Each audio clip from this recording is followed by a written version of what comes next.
Hey everyone, welcome back to Bear's Workshop. In today's video, we have the 151st flyover of the Nikola site in Coolidge, Arizona.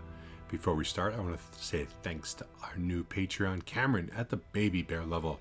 Thank you for your support. We do appreciate it. Today on site, we saw 4 Nikola trays out there, 1 FCEV, 2 were BEVs, and 1 was under the tent, so we couldn't tell you for sure what that one was, so we're not going to make something up.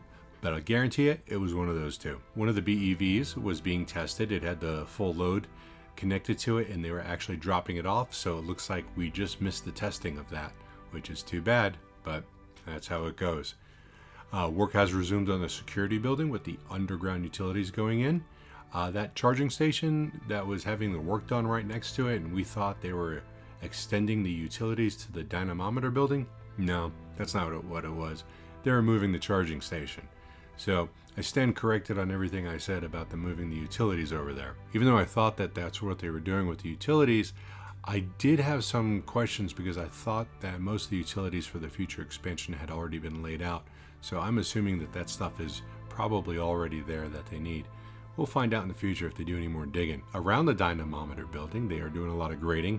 They're grading that area up to flatten all that out. I think they may be done with that underground structure part. The rest of it maybe goes along with the building and whatever is going to be attached to it.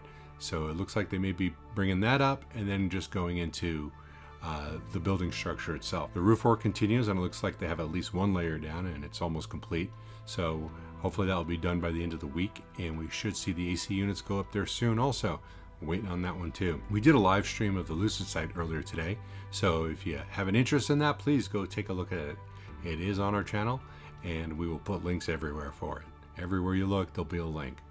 Our next live stream of the Nikola site will be on next Monday, and the next episode of Fast Charging with B&B is going to be next Tuesday at 4 p.m. Pacific. We hope you enjoyed this video, and you like it, you want to hear me again, you want to hear me talk about this, go ahead, hit that thumbs up button and hit that subscribe button. And you can follow us on Twitter at Bears Workshop, and thanks to all of our Patrons. We appreciate your support. Now, let's go fly.